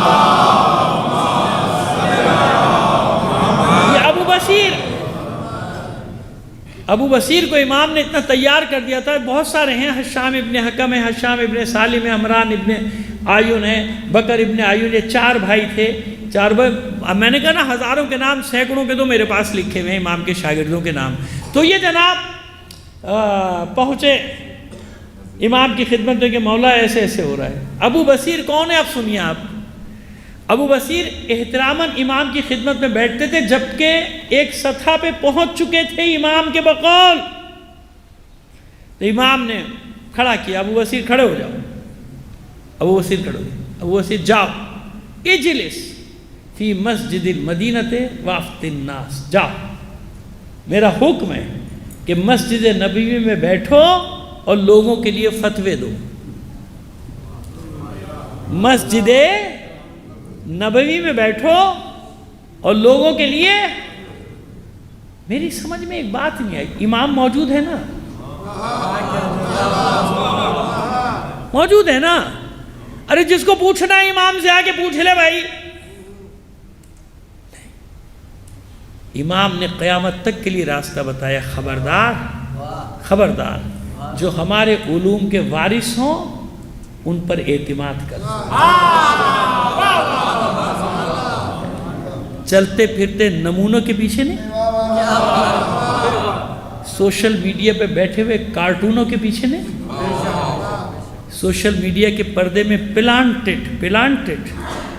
اب تو بڑا مسئلہ ہو گیا، شیعہ سنی کے مسئلے میں تو بڑا شور کئی سال سے مچائے ہوئے تھے کچھ لوگ سوشل میڈیا پہ، جتنا جھگڑا کرانا ہے کراؤ، جتنا جھگڑا کرانا ہے کراؤ۔ اب کیا ہوا؟ فلسطین کے مسئلے پہ کہا کہ کہہ دو نا اسرائیل صحیح ہے، کہہ دو بھائی، نہیں فلسطین سے کہہ دو امریکہ صحیح ہے، کیونکہ تم یہ تو کہہ نہیں سکتے کہ فلسطینی صحیح ہیں، یہ تو کہہ نہیں سکتے کہ حماس صحیح ہے، کہہ سکتے ہیں؟ کیوں؟ جہاں بیٹھے، جنہوں نے بٹھایا ہے، جنہوں نے وسائل دیے، وہ بولنے دیں گے؟ سمجھ میں آ گیا؟ اس سے ہی پہچان لیا کرو میرے بھائی، ظالم اور مظلوم کی شناخت سے پہچان لیا کرو کہ اتنے بڑے چیمپئن ہیں تشیع کے، اتنے بڑے مدافع، تو بولو نا مظلوم کے لیے۔ ابھی یہ جو حملے ہوئے تو کرو نا حمایت امریکہ کی، کر دو نا، ہماری جان چھوٹ جائے۔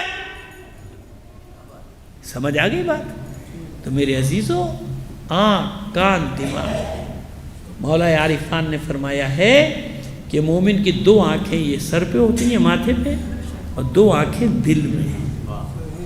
سر کی آنکھوں سے وہ سامنے کی چیزوں کو دیکھتا ہے، دل کی آنکھوں سے دین کے خلاف ہونے والی سازشوں کو دیکھتا ہے۔ اتنے آج کے دور میں اتنا سادہ نہ بنو، اتنا سادہ نہ بنو کہ جو آئے تمہیں بہکا کر۔ یہ دیکھو نا کہ کون ہے جو میدان میں کھڑا ہوا ہے، کون امام کی نصرت کریں گے، کون لوگ، خود سوچ لو نا۔ آخری بات، بس آخری بات، اب میں نے ایک جملہ تو یہ مکمل کر دیا نا کہ کیوں امام صادق نے ہزاروں شاگرد بنائے۔ شاگردوں کو تیار کرتے تھے، بھیج دیتے، حشام جاؤ بصرے چلے جاؤ، حمران دمشق کے اطراف میں چلے جاؤ، دمشق میں مار دیے جاؤ گے، ہمارا پیغام۔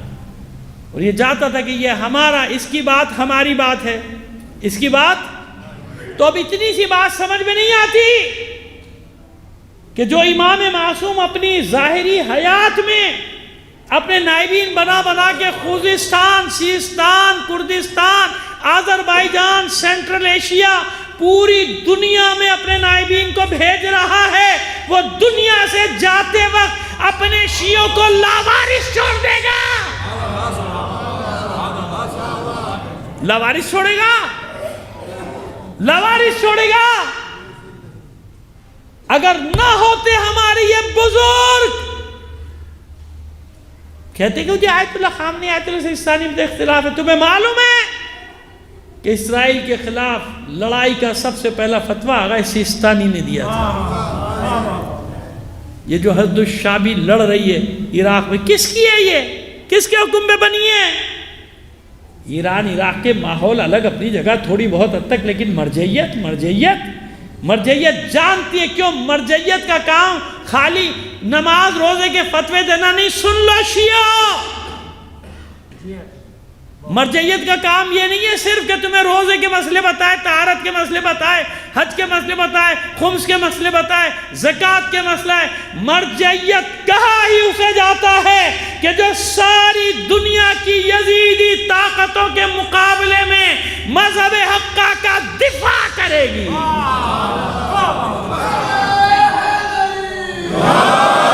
اب ماضی میں دیکھ لیا کہ نہیں دیکھا؟ 20 سال میں ماضی میں کس نے بچایا؟ کس کے فتووں نے بچایا؟ کس کے فتووں نے داعش کو نابود کیا؟ کدھر گئے وہ فٹ پاتھ پہ بیٹھ کے مرجعیت کے خلاف زبانیں کھولنے والے؟ تم بھی تو نکلو، ہم بھی تو دیکھیں کتنے سورما ہو۔ تمہارا کام صرف ہماری ملت میں انتشار ڈالنا ہے۔ جاؤ نا، کربلا سے تمہارا کوئی رشتہ نہیں ہے؟ وہاں بھی تو بلاسٹ ہوئے، دھماکے ہوئے، 4-4 ہزار آدمی شہید ہوئے۔ نجف میں بلاسٹ ہوئے، سامرا پہ تو قبضہ ہو گیا، پورا روضہ معصومین کا اڑا دیا گیا تھا۔ یاد ہے؟ بھولے تو نہیں ہو؟ بھولنا مت۔ یہ وہ زخم ہے جو قیامت کے دن بھی لے کے جائیں گے اپنے سینوں میں کہ ہمارے ساتھ کیا کیا کیا تھا ظالموں نے۔ سامرا تباہ کر دیا، بلد تباہ کر دیا۔ کس نے آزاد کرایا تھا؟ تم نے جا کے؟ کس کے فتووں پہ ماؤں نے اپنے بچوں کو بھیج دیا تھا کہ چلے جاؤ، دودھ نہیں بخشیں گے، چلے جاؤ، جاؤ لڑو؟ آزاد کرایا نہیں کرایا؟ کروڑوں کی تعداد میں مومنین، ماشاءاللہ پروردگار ان کی تعداد اور بڑھائے۔ ہر سال جاتے ہو نا مشی پہ جاتے؟ ختم کر رہے ہیں بات، مشی پہ جاتے ہو نا؟ کبھی سوچا نہیں نجف سے لے کے اور کربلا تک ہر پول پہ تصویریں شہداء کی لگی ہوئی، اور یہ تصویریں ہر 2 مہینے بعد بدل جاتی ہیں، یاد رکھنا۔ اور آپ تو صرف نجف سے کربلا جاتے ہو نا، بصرے سے یہی حال ہے، وہاں تک 600 کلومیٹر تک جانے دے کے کیا وعدہ کیا تھا کہ حسین تیرے زائرین کا راستہ نہیں روکنے دیں گے. اتنا تو حق دے دو انہیں کہ جنہوں نے اپنی جانیں دے کے تمہارے لیے راستے کھول دیے. اور ابھی کیا سمجھتے ہو؟ میں جانتا ہوں نا، مجھے معلوم، میں کچھ چیزوں میں وارد ہوں، شامل ہوں، مجھے معلوم. جب آپ جا رہے ہوتے ہو نا، آپ کو کیا پتہ، بس آپ چلے جا رہے ہیں قرآن. آپ جب مشی کر رہے ہوتے ہیں نا، آپ سے 1 کلومیٹر 1.5 کلومیٹر 2 3 ڈیفنس لائنیں مجاہدوں کی حشد و شعبی کی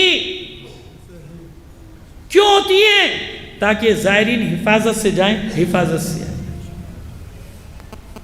ان کے لیے بھی تو دعا کیا کرو نا. آپ کربلا جا رہے ہو، ان کا دل نہیں چاہتا ہوگا ہم حسین کے پاس جائیں. چھوڑو ڈیوٹی ووٹی بھائی، یہاں تو ڈیوٹیاں چھوڑ دیتے نا، ہمیں تو جانا ہے بھائی، چھوڑو ڈیوٹی، ہمیں مجلس میں جانا ہے. وہ بھی تو چلے جائیں. تو کربلا کہہ دینا کیسی نوکری بھائی، پہلے امام حسین، پہلے اولاد زہرا، لیکن جاتے ہیں نہیں جاتے. کیوں؟ وہ جانتے ہیں کہ سب سے بڑی عبادت حسین کے زائرین کا دفاع ہے. حسین کے زائرین کو بچانا. اتنا احسان تو مان لو نا ان کا، اتنا تو مان لو. ہاں، یہ علماء نے ضرور کہا ہے، بڑے بڑے علماء نے، کہ یہ وہ مجاہد ہیں. تم کربلا جاتے ہو نا حسین کے پاس، حسین ان کے پاس آتا ہے. زہرا کی ماں ان کے پاس آتی. تمہیں نہیں معلوم، نہیں معلوم. علی کے شیعوں، خدا کے لیے آگہی پیدا کرو، شعور کی منزلوں میں جاؤ. بہت پیچھے ہیں ہم، بہت پیچھے، بہت پیچھے. بس اتنا کہہ دینا کافی، ہم بہت پیچھے. ہم دعاؤں پہ کام چلانے کے چکر میں، جیسے مکے میں لاکھوں دعا نہیں کہتے فلسطین آزاد کرا دے، فلسطین آزاد کرا دے، ایسے نہیں. آزادارہ کس طرح سے جانتے ہیں؟ اس زمانے کا انتظار حسین نے کیا تھا کربلا میں. بس میں نے مجلس کو ختم کر دیا. کربلا میں انتظار کیا تھا حسین، یاد کیا تھا آخر وقت. گنج شہیدہ میں لاشوں کے درمیان میں کھڑے ہو کے حسین نے آواز دی تھی، اے میرے قائد، کب تیرا قیام ہوگا؟ کب تو خون ناحق کا بدلہ لے گا؟ سمجھ میں آ رہی ہے ہماری بات؟ کب تو ہمارا انتقام؟ یہ وہ قائم ہے جسے اللہ کے رسول نے یاد کیا. یہ وہ قائم ہے جسے فاطمۃ الزہرا نے یاد کیا. یہ وہ قائم ہے جسے حسن نے یاد کیا. یہ وہ قائم ہے جسے حسین نے، ہر امام نے یاد کیا. یہ ہے وہ اللہ کا وعدہ جس پہ یقین رکھو. یقین کبھی مایوسی کو قریب نہ آنے دینا. اللہ کا وعدہ ہے، مظلوموں کی فریادیں رائیگاں نہیں جاتی. دیکھتے ہیں نا ہم، کسی خاندان کی سب سے بڑی توہین یہ ہوتی ہے، معاذ اللہ معاذ اللہ، خاص طور پہ دیہاتی علاقوں میں، کہ اس کی عورتوں کو گھر سے باہر لے آؤ. ہے نا عزادارو؟ پوری دنیا میں تہلکہ مچ جاتا ہے. ہو عورت کی توہین ہو، خاتون کی توہین، گھر سے باہر لیا. اور جس خاندان کے ساتھ یہ ہوا ہو نا، وہ بیچاری عورتیں کنویں میں کود کے مر جاتی. یا کم ہمت والے ہوں تو رات کی تاریکی میں اپنے گھروں کو بند کر کے ایسی جگہ چلے جاتے ہیں جہاں کوئی انہیں پہچانے بھی نہیں. ہے نا ایسا؟ ایسے ہی ہے. اب مجھے بتائیے کہ تاریخ بشریت میں سب سے بڑا امتحان دیا کس؟ میں نے آپ کو سمجھایا ہے کہ آج یہ ہوتا ہے. آج دیہات میں یہ ہوتا ہے. حسین کی بہنوں کے بیٹیوں کے ساتھ کیا ہوا تھا؟ نہیں. رسول زادیوں کے ساتھ کیا ہوا تھا؟ آئیے چند جملے مسائل. جب علی اصغر کو پشت خیمہ سپرد لحد کر چکے تھے نا، قبر کا نشان بھی مٹا دیا، یا آخری حجت بھی تمام ہو گئی حسین. اب حسین خیمے میں آئے تھے اور خیمے میں آنے کے بعد ایک ایک کا نام لے کر آواز دیتے تھے، زینب میرا آخری سلام، ام کلثوم میرا آخری سلام، ام لیلہ، ام رباب، رقیہ، سکینہ، حسین کا آخری سلام۔ اب وداع کا وقت ہے، اب وداع کا وقت ہے۔ اب آپ سوچئے اس آواز کو سن کے حرم میں حال کیا ہوا ہوگا، کیسے کیسے خدشات کہ اب یہ آخری سہارا بھی چلا جائے گا، اب کیا ہوگا؟ وسوسے جو آ رہے ہیں دماغ ذہن میں وہ تو سوچئے آپ کہ اب ہوگا کیا؟ حسین بھی جا رہے، لپٹ گئی بچی قدموں سے، بابا میرا کیا ہوا، بابا میرا کیا ہوا؟ بیویاں رو رہی ہیں، ماتم ہو رہا ہے، شور و شین۔ بہن آگے بڑھی، گلے میں باہیں ڈالی، بھیا ذرا آگے کی طرف جھکو تو صحیح۔ حسین نے اپنی پیشانی کو جھکایا، پہلے زینب نے پیشانی کا بوسہ لیا، ابھی بتاتا ہوں کیوں، پیشانی کا، اس کے بعد گلو اقدس کے بوسے لینا شروع اور روتی جا رہی، روتی جا رہی۔ حیران ہو کر بھائی نے پوچھا، بہنا ایسا کیوں کرتی ہیں آپ؟ کہا بھیا آخری وقت میں ماں زہرا نے وصیت کی تھی، زینب جب تجھے یقین ہو جائے کہ اب یہ حسین سے تیری آخری ملاقات میں موجود نہ رہوں گی، میری بچی میری طرف سے میرے بیٹے کے گلے کے بوسے لینا میرے حسین۔ اور جانتے پیشانی کا بوسہ کیوں لیا؟ ابھی آخر میں بتاتا ہوں مسائل تھی کہ پیشانی کا بوسہ کیوں لیا تھا زینب۔ حسین کی آنکھوں میں بھی اشک آ گئے، زینب ایک وصیت مجھے بھی کی ہے ماں، میری ماں نے۔ اور اس کے بعد جھکے اور ثانیہ زہرا کے بازوؤں کے بوسے۔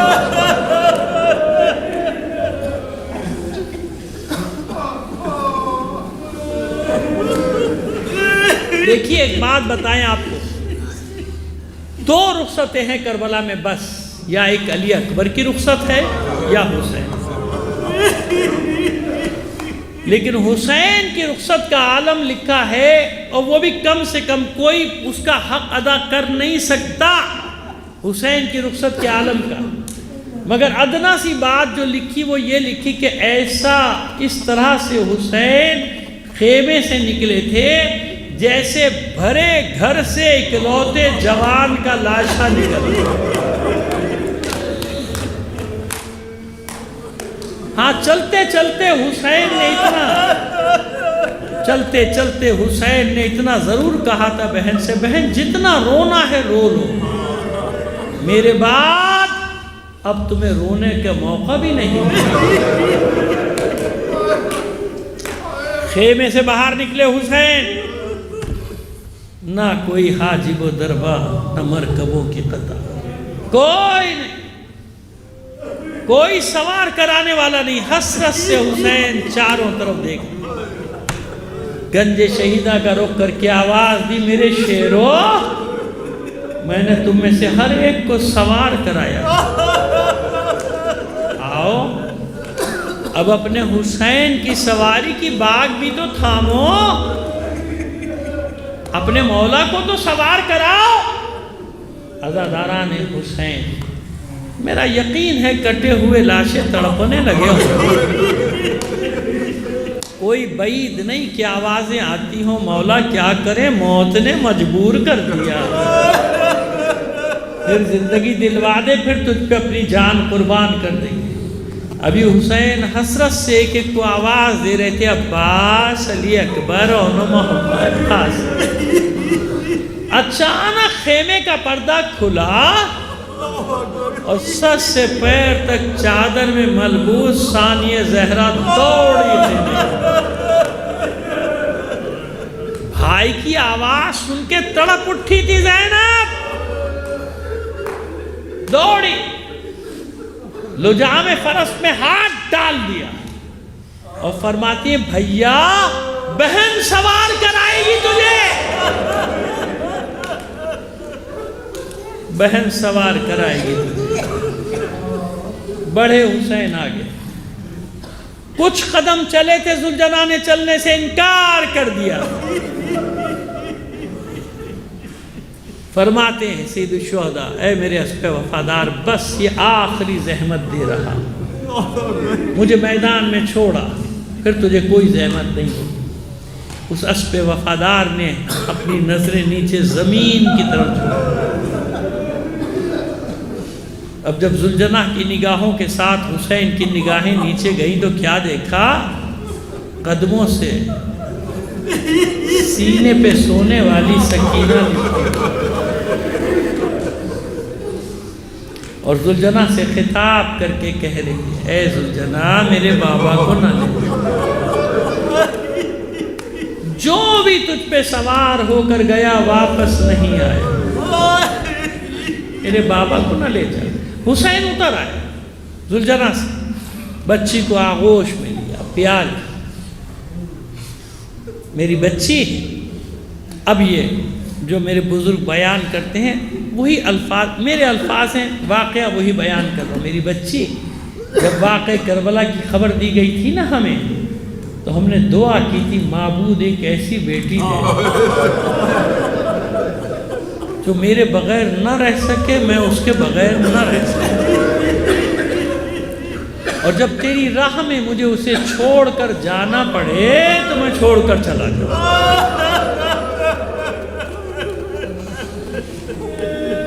بابا مجھے آپ کے سینے کے بغیر نیند نہیں آتی۔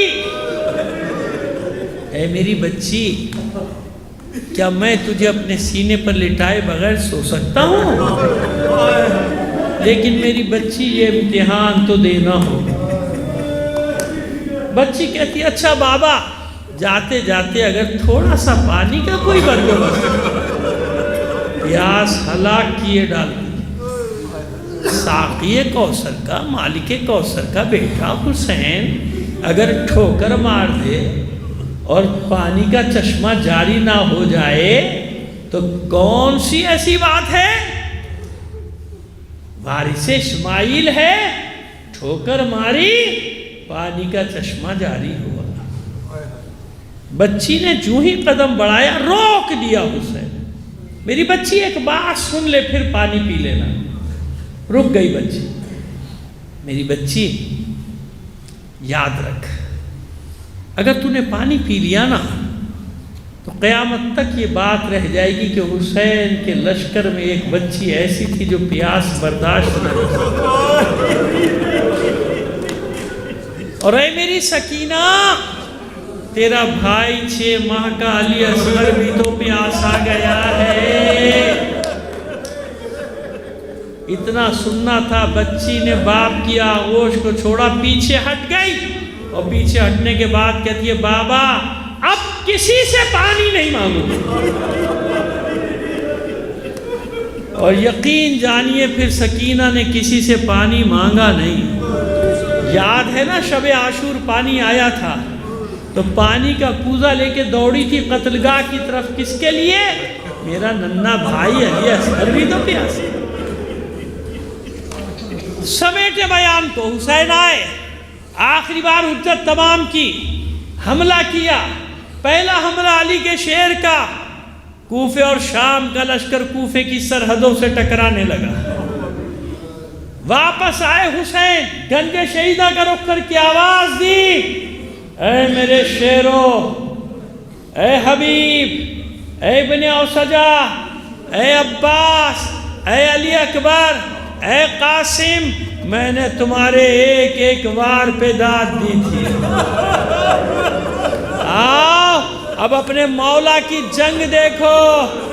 اس حسین کی جنگ دیکھو جو 3 شب و روز کا پیاسا ہے. اب اس حسین کی جنگ دیکھو جو 72 لاشیں اٹھا چکا ہے. پھر حملہ کیا. 2 یا 3 حملے ملتے ہیں حسین کے. بتا دیا حسین نے کہ اب بھی چاہوں تو تلوار سے تمہیں زیر کر سکتا ہوں. بس مشیت ہے. بس ہاتف غیبی کی ندا گونجی ہوگی یا ایتها النفس المطمئنہ ارجعی الی ربک راضیۃ مرضیہ. ایک اطمینان پانے والے نفس پلٹا اپنے رب کے طرف. تو میرا رب تجھ سے راضی, تو رب سے راضی ہو جا. میں اگر عرفا کی زبان میں ترجمہ کروں تو یوں کہوں گا اے میرے حسین پلٹا پلٹا میرے حسین, تو نے تو جتنا وعدہ کیا تھا اس سے بھی زیادہ نبھا دیا حسین پلٹا. بس ذوالفقار نیام میں گئی. چاروں طرف سے بھاگا ہوا لشکر قریب ہوا. کسی میں قریب آنے کی ہمت نہ تھی. دور سے تیروں کا میں برسا دیا. عزاداروں بالکل مبالغہ نہیں کر رہا ہوں. اتنے تیر تھے جسم اثر پر کہ تیروں کے سوا کچھ نظر نہیں آتا تھا. مگر اتنی طاقت تھی زہرا کے لال میں کہ ابھی کوئی اسے گھوڑے سے گرا نہ سکا تھا. حرملہ کو طلب کیا پسر سعد نے ایسا کام کر حسین ذوالجناح سے نیچے آ جائے. حرملہ کہتا ہے میں نے اپنا آخری تیر کمان میں جوڑا. قریب آیا حسین کے. تیر ماروں تو کہاں ماروں, کوئی جگہ خالی نہیں تھی. میں نے کئی چکر کاٹے. آخر پیشانی پر سجدے کی جگہ. اب یاد آ گیا آپ کو کہ زینب نے حسین کی پیشانی کا زینب نے حسین کی پیشانی کا بھروسہ کیوں لیا تھا؟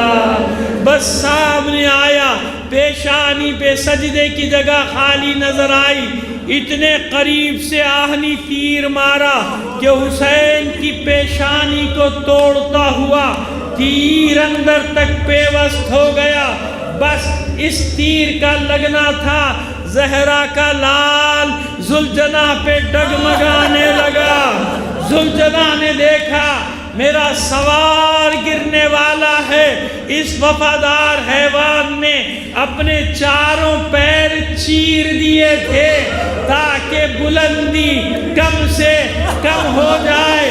جب حسین گرے ہیں ذوالجناح سے تو یاد رکھو جسم اثر زمین پہ نہیں لگنے پایا تھا. تمام مقاتل نے ایک ہی بات لکھی کہ اتنے تیر تھے کہ تیروں پر جسم اثر معلق تھا.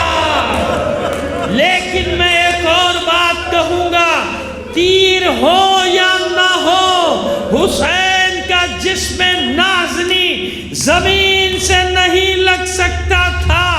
کیوں؟ جب حسین زین سے زمین کی طرف آ رہے تھے کوئی ماں گود پھیلائے بیٹھی تھی. میرے حسین تجھے آج ہی کے دن کے لیے چکیا پیس کر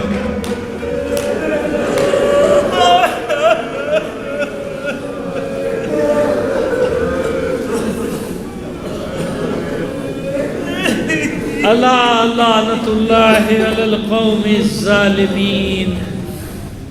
اقبالی سر میں گبا پیدا سجاد میرا ملوائے میرا وعدہ ولنا روزہ.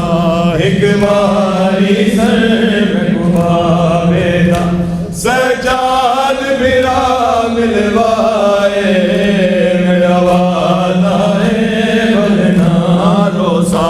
اقبالی سر بیدا سجاد میرا ملوائے میرا وعدہ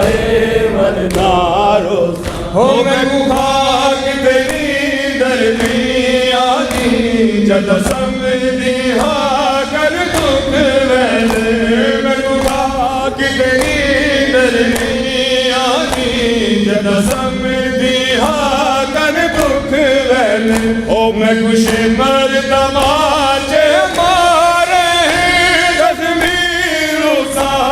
گوائے میرا وعدہ ہے ولنارو سارگ وارث ہائے ہائے سجاد میرا ملوائے میرا وعدہ ہے ولنارو سارا دی معصوم آلے نہیں سر دیوال سفید ہونے